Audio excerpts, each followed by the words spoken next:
Hello children. In previous lecture we will discuss about three policy of Britishers. उनके तीन policy को मैंने discuss किया था. First one permanent settlement, second one Mahalwari system, third one ryotwari system. Ryotwari system को ही आप लोग मुनरो सिस्टम कहते हैं. तो ये तीन पॉलिसी मैंने पिछले टर्म पर डिस्कस किया कि इन तीन पॉलिसी के थ्रू किस प्रकार ब्रिटिशर्स ने भारत के लैंडर्स से, फार्मर्स से किस प्रकार रेवेन्यू कलेक्ट किया है, ये थ्री पॉलिसीज़ में हमने देखा था. तीनों पॉलिसी बड़े इंपॉर्टेंट है, एक को भी आप मिस नहीं कर सकते. तो तीनों पॉलिसी ध्यान में रखिएगा, कौन लाया, कब लाया, कहाँ लाया और इसके अकॉर्डिंग क्या उन्होंने किया, किस प्रकार रेवेन्यू कलेक्ट किया, ये सारे पॉइंट आप इन थ्री पॉलिसी में मैंने आपको समझा दिया है. Clear one. नेक्स्ट आगे बढ़ाते हैं. जो नेक्स्ट आपका टॉपिक है वो टॉपिक है crops for Europe. Crops for Europe मतलब यूरोप के लिए क्रॉप्स. तो ब्रिटिशर्स देखते थे कि यूरोप में किस चीज़ का डिमांड है, किस क्रॉप्स का डिमांड है, चावल का डिमांड है कि कॉटन का डिमांड है, किस चीज़ का डिमांड है. तो उसके अकॉर्डिंग वो इंडिया में उसी प्रकार का क्रॉप्स प्रोडक्शन करवाते थे. जो क्षेत्र जिस क्रॉप के लिए बेहतर होता था वो क्रॉप की जिम्मेदारी उस क्षेत्र के फार्मर्स को सौंप देते थे. क्लियर. फार्मर्स अच्छा खासा प्रोडक्शन करेंगे, उस प्रोडक्शन का इतना टैक्स ब्रिटिशर्स लेंगे, बाकी आप अपने रख लीजिए खाने के लिए. उस चीज़ों को वह यूरोप में भेजते थे. अगर वो यहाँ 5 रुपए का प्रोडक्शन करवाते थे इन्वेस्ट करके, तो मान के चलो उस सामान को यूरोप में कम से कम 50 रुपए में बेचते थे. बहुत ज़्यादा प्रॉफिट लेते थे. और इंडियन फार्मर, जैसा आपको पता है, इंडियन फार्मर खेती करते हैं बहुत अच्छा, एकदम मेहनत से करते हैं और अच्छा खासा प्रोडक्शन करते थे. लेकिन अफसोस इस बात का था कि सारे प्रोडक्शन का फ़ायदा केवल और केवल ब्रिटिशर्स को मिल रहा था, ना कि इंडियन फार्मर को.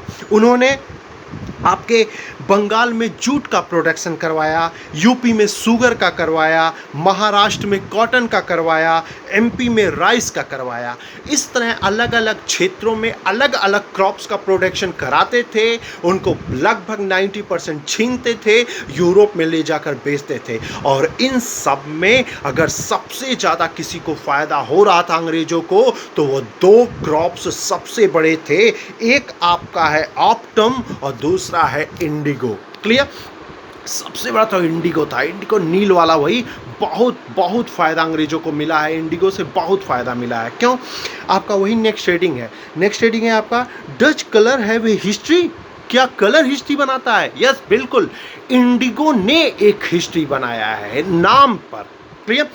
इस हेडिंग को जब आप देखेंगे, दो पिक्चर बने हुए हैं. आप बुक में देखिए, दो पिक्चर बना है. एक एकदम डार्क है, ब्लू एकदम अच्छा डार्क है, और एक टेम्परेरी टाइप का ब्लू लग रहा है. दोनों में अंतर है. ये जो टेम्परेरी वाला है ये साधारण नील से बनाए गए हैं, और जो वो डार्क वाला है इसे इंडियन इंडिगो से पेंट किया गया है. तो ये नील की खेती बहुत करवाई जाती थी इंडिया में. वही आपका इसमें दिया गया है कि मतलब इंडिगो जब एक बार यहाँ प्रोडक्शन हुआ है इंडिगो का भारत में, जब इंडिगो को भेजा गया यूरोप में, फ्रांस में भेजा गया था और कुछ साउथ इंडिया के क्षेत्र में, ब्राज़ील वगैरह में भेजा गया था. जब इंडिगो को भेजा गया और जब वहाँ के इंसानों ने इस इंडिगो का यूज़ किया तो उनकी आंखें चमक गई. उन्होंने कहा, बाप रे, ये इंडिगो कितना अच्छा है, कपड़े में पूरा एकदम चमक ला दे रहा है, वो कपड़ा बिल्कुल नया लग रहा है. इसलिए इंडिगो का डिमांड दिनों दिन बढ़ता जा रहा था. और इंडिगो का जैसा डिमांड बढ़ता, इंडिया में जो क्षेत्र इंडिगो के लिए थे उन क्षेत्रों पे अंग्रेज अच्छा खासा फार्मर्स से खेती करवाते थे. क्लियर. इंडिगो का एक निगेटिव पॉइंट है. इंडिगो का निगेटिव पॉइंट ये है, नील तो बड़ा अच्छा था ही, निश्चित तौर पे प्लांट है, बहुत अच्छा प्लांट है. लेकिन वो इंडिगो का जो जहाँ पैदा होता है ना, जहाँ उसका प्रोडक्शन किया जाता है, वहाँ के लैंड को वो बैरन कर देता है. करीबन 2-3 साल वो बैरन हो जाता है, पूरी तरह बंजर हो जाता है वो ज़मीन. क्लियर. वहाँ अनाज ही नहीं पैदा कर सकते. क्लियर. अनाज पैदा ही नहीं होता था, 2-3 साल बैरन कर देता था. क्लियर. बिहार के चंपारण में अंग्रेजों ने कहा था, ऐसा है फार्मर, हर एक फार्मर के लैंड के 1/3 पर केवल और केवल इंडिगो की बुआई होगी. क्लियर. चलो भैया, 1/3 पे बो दिया, पता चला 4 महीने में हो गया इंडिगो, उसके बाद तो वो लैंड बैरन हो गया पूरी तरह। अब दूसरे 1/3 पे करो, दूसरे 1/3 पे करो, एक समय ऐसा आएगा कि किसान के पास लैंड ही नहीं बचेगा, क्योंकि पूरा लैंड बैरन हो चुकेगा। क्लियर? ये इंडिगो कभी बहुत बड़ा मूवमेंट क्रिएट किया है आपके भारत में। यही है आपका चंपारण सत्याग्रह, यही है नील रेवोल्यूशन, यही है इंडिगो रेवोल्यूशन। आगे पढ़ा जाएगा इस टॉपिक को। तो ये है क्या हिस्ट्री है? तो बिल्कुल एक हिस्ट्री बनाया है इंडिगो ने। इंडिगो की डिमांड यूरोप में इतना ज़्यादा बढ़ी है कि पुर्तगाल ने ब्राज़ील में इंडिगो की खेती करवाई, ब्रिटेन ने आपके जमैका में इंडिगो की खेती कराई, फ्रांस ने यूरोप के अन्य क्षेत्रों में इंडिगो की खेती करवानी शुरू कर दी, क्योंकि इंडिगो की डिमांड इतनी ज़्यादा थी कि हर एक यूरोपीय कंपनी उसका फ़ायदा उठाना चाह रही थी। क्लियर? रही बात भारत की, तो आपको पता होना चाहिए इंडिगो के लिए सबसे अच्छा क्लाइमेट होता है ट्रॉपिकल एरियाज में इंडिगो बड़ा अच्छा प्रोडक्शन देता है। और इंडिया से बड़ा ट्रॉपिकल रीजन किसका है? दोनों ट्रॉपिकल, एवरग्रीन भी और फॉरेस्ट भी दोनों इंडिया में है। इसीलिए ब्रिटेन इंडिया पे राज करके यहाँ भयंकर इंडिगो का उत्पादन कराया है, क्योंकि वह एक ट्रॉपिकल प्लांट है। क्लियर? नेक्स्ट जो हेडिंग है, why the demand for Indian Indigo.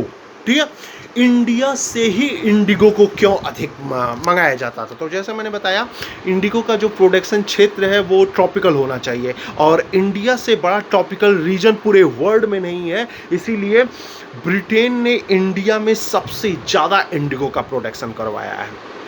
Clear? Indigo का यहाँ प्रोडक्शन करवाते, उसे बाहर एक्सपोर्ट करते, यहाँ से इंपोर्ट करते, और अच्छा खासा वहाँ पे फ़ायदा हो रहा था उन यूरोपियंस को, क्योंकि वो अच्छा खासा भरपूर मात्रा में इंडिगो प्राप्त करते थे, जो उसका भयंकर यूज़ करते थे। हर एक चीज़ में इंडिगो का वैसे भी बड़ा यूज़ है, पेंटिंग में अलग यूज़ है, क्लॉथ्स के लिए अलग यूज़ है, अलग अलग कलर के लिए अलग यूज़ है, तो इंडिगो का बड़ा यूज़ है। इसी वजह से उसकी डिमांड दिनों दिन बढ़ती गई। इंडिगो ये 17वीं सेंचुरी में नहीं आया, आपको पता होना चाहिए 13वीं सेंचुरी में ही इंडिगो का प्रोडक्शन भारत में होता था। क्लियर? लेकिन उस समय इंडिगो बहुत कम भारत से बाहर भेजा जाता था, बहुत कम भेजा जाता था, बस इसीलिए उसका प्राइस रेट बहुत ज़्यादा था। थोड़ा सा इंडिगो खरीदेंगे, पता नहीं कितने रुपए उसके लगे, बहुत ज़्यादा प्राइस रेट था। लेकिन जैसे जैसे इंडिगो का उत्पादन भारत में बढ़ता गया, उसी तरह वहाँ इंडिगो का पूरा भरमार हो जाएगा यूरोप में, और कभी वही सबसे बड़ा रेवोल्यूशन का वहाँ एक रीजन बनेगा। क्लियर? इंडिगो के साथ साथ पहले एक और प्लांट यूज़ किया जाता था, वो प्लांट था आपका ओट प्लांट, WOAD। ये भी एक तरह का समझो नीला ही है, ये भी समझो एक तरह का इंडिगो ही है, लेकिन इसमें वो क्वालिटी नहीं है जो क्वालिटी आपके इंडिगो में मिलती थी। तो पहले इंडिगो से पहले यही ओट प्लांट का यूज़ किया जाता था। किस चीज़ के लिए ओट प्लांट का? तो इससे आपका वायलेट बनाया जाता था, वायलेट, और साथ ही आपका ब्लू डाई बनाया जाता था। ब्लू डाई समझते ही हैं, उसी ब्लू डाई का जगह कभी इंडिगो ले लेगा। क्लियर?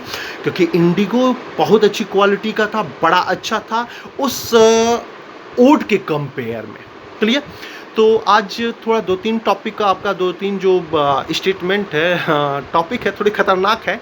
इसमें कुछ ऐसा स्टोरी टाइप है नहीं, बस सिंपल दिखाया गया है कि इंडिगो की ज़रूरत यूरोप में क्यों बढ़ी, इंडिगो का प्रोडक्शन भारत में ब्रिटिशों द्वारा क्यों किया गया, इंडिगो से पहले कौन सा प्लांट उसकी जगह पे यूज़ होता है।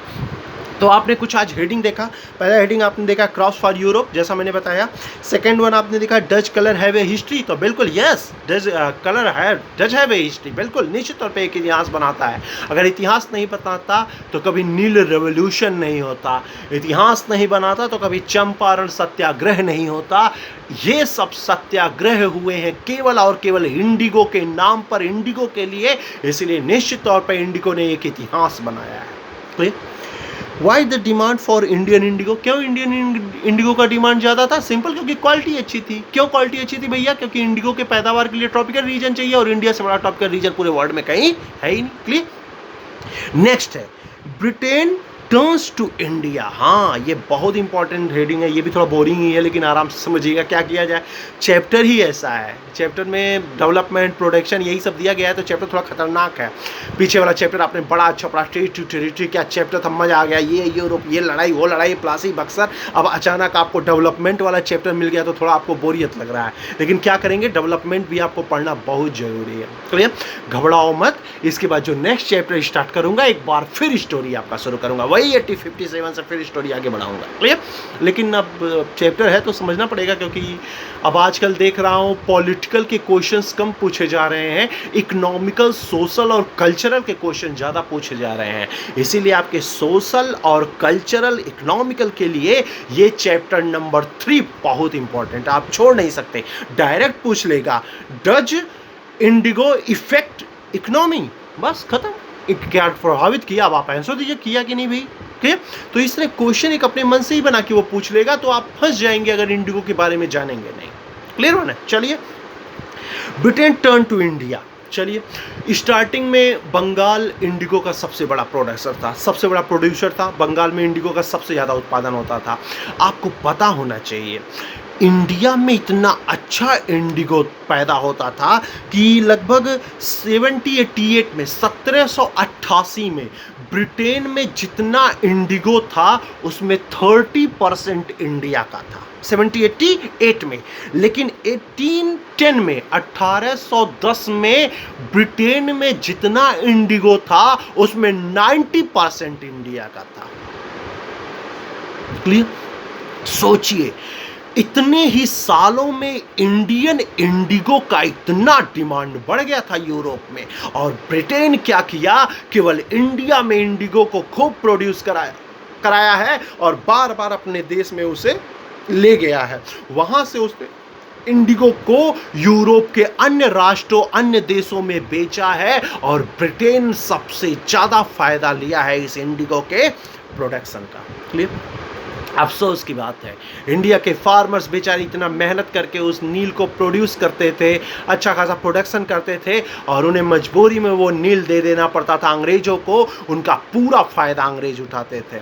चलो ठीक है भैया, आप फायदा उठाओ, अच्छी बात है, लेकिन पर ईयर 1/3 पे आप खेती करिए, ये तो न्याय नहीं है, क्योंकि 1/3 पे आज वहाँ खेती किया, बैरन जमीन हो गई, दूसरे किया बैरन जमीन, तीसरे जगह किया, लो लैंड ही नहीं बचा, तो खेती कहाँ से हो? क्लियर? अंग्रेज, ब्रिटिशर्स, तुम्हें कम से कम इंडियन फार्मर के बारे में सोचना चाहिए था, क्योंकि वो इंडियन फार्मर उसी नील की खेती पर डिपेंड हो चुके हैं। कम से कम कुछ पैसा तो उनको देते जिससे उनका लाइफ बच सके। अफसोस इस बात का है कि अंग्रेजों का इतना जुल्म सहने के बावजूद वो फार्मर्स कुछ नहीं कर सकते थे, क्योंकि फार्मर्स जानते थे कि अगर मैं मर जाऊंगा तो मेरी फैमिली को जिलाने वाला कोई नहीं है। यार, इसलिए फार्मर्स उस दिन का वेट कर रहे हैं कि कोई ऐसा इंसान आए जो उन्हें उनके अधिकारों को दिला सके, बिना गोली और बिना बारूद के, बिना बम के। क्लियर? वो अधिकार कभी महात्मा गांधी जैसे लोग दिलाएंगे जो आगे चंपारण और न्यू रेवोल्यूशन जैसे मूवमेंट करेंगे। Clear one? तो यही ब्रिटेन टर्न टू इंडिया, यही कहा गया है कि इंडिगो का क्वालिटी अच्छा होने की वजह से ब्रिटेन इंडिया से बहुत ज़्यादा इंडिगो को अपने देश में ले जाता था, बहुत ज़्यादा इंपोर्ट करता था इंडिया से, और वहाँ अच्छा खासा उसको बेचकर अच्छा खासा पैसा कमाता था। फ़ायदा देखकर उसने इंडिया के बहुत से क्षेत्रों में इंडिगो का प्रोडक्शन करना कंपलसरी कर दिया। बंगाल, बिहार, यूपी के तराई क्षेत्र, आसाम, मणिपुर भयंकर इंडिगो का उत्पादन करते थे। क्यों? क्योंकि ब्रिटिशर्स उन्हें ये करने के लिए मजबूर करते थे, नहीं तो उसकी ज़मीन छीन लेते थे। क्लियर? तो आज यही लास्ट हेडिंग मैंने डिस्कस किया, ब्रिटेन टर्न टू इंडिया। आज का लास्ट हेडिंग है, अभी चैप्टर तो और है, अभी बहुत आगे चैप्टर है और खतरनाक हेडिंग मिलेंगे। क्या करूँ, चैप्टर ये ऐसा है, खतरनाक ही है। तो अभी कुछ हेडिंग्स और हैं, वो भी थोड़े डेंजरस ही है, लेकिन आपको समझना पड़ेगा उन टॉपिकों को, क्योंकि टॉपिक जब आप समझेंगे, इससे रिलेटेड क्वेश्चन बड़े खतरनाक बनते हैं। जब तक आप उसे समझेंगे नहीं, आप क्वेश्चन का आंसर कभी दे नहीं पाएंगे। तो एक बार फिर 3 पॉलिसी के बाद मैंने आपको डिस्कस किया कि क्रॉप फॉर यूरोप, आप बताइएगा कौन से क्षेत्र का कौन सा क्रॉप है, ध्यान रखिएगा। Dutch colour have a history, बिल्कुल यस, बिल्कुल आगे बढ़िएगा। Why the demand for Indian indigo, क्यों इंडिगो का सबसे ज़्यादा डिमांड था भारत के, डिस्कस किया मैंने। Britain turn to India discuss किया मैंने आपने, किस प्रकार वो इंडिगो का यहाँ पे आपने अच्छा खासा इंपोर्ट करवाया भारत से। ठीक है। तो ये कुछ पॉइंट, ये हेडिंग डिस्कस किया मैंने यहाँ पे। अब नेक्स्ट जो वीडियो है वो मैं आगे वाले हेडिंग का अपलोड करूँगा, और नेक्स्ट जो टॉपिक है वो पढ़ाऊँगा, हाउ वाज इंडिगो कल्टिवेटेड, कैसे इंडिगो का कल्टिवेशन होता था। Clear one. जैसा मैंने कहा, फिर एक बार मैं आपको बता दूं, चैप्टर थोड़ा डेंजरस है, थोड़ी मेहनत तो ज़रूर करनी पड़ेगी, क्योंकि इसमें वो पॉलिटिकल नहीं है। बड़ा मज़ा आया टेरिटरी पढ़ने में, ये आए वो कंपनियाँ आई, युद्ध किया, वो किया, बड़ा मज़ा आया। ये थोड़ा बोरिंग चैप्टर तो ज़रूर है बाबू, लेकिन बड़ा इंपॉर्टेंट चैप्टर है, आप उसे मिस नहीं कर सकते। विश्वास रखिए, आगे जो भी चैप्टर्स पढ़ेंगे बड़े मज़ेदार चैप्टर्स आने वाले हैं आपके, अच्छे खासे। अभी आपका पूरा तो मॉडर्न इंडिया पढ़ाऊँगा, अभी अच्छे खासे आपके पूरे 1857 का मूवमेंट, महात्मा गांधी का आना, चंपारण, खेड़ा, असहयोग, सविनय वगैरह, क्या क्या हेडिंग है, रोल एक्ट, जलियांवाला बाग, एक से बढ़कर एक हेडिंग है, बड़े मज़ेदार हेडिंग है सब आगे, लेकिन सब मिलेंगे आगे। बस धैर्य, पेशेंस बनाए रखिए। बस नेक्स्ट टर्म पे मैं इसका लास्ट वीडियो अपलोड करूंगा, उसके बाद आपका चैप्टर नंबर 4 में एंट्री करूंगा। Okay, thank you.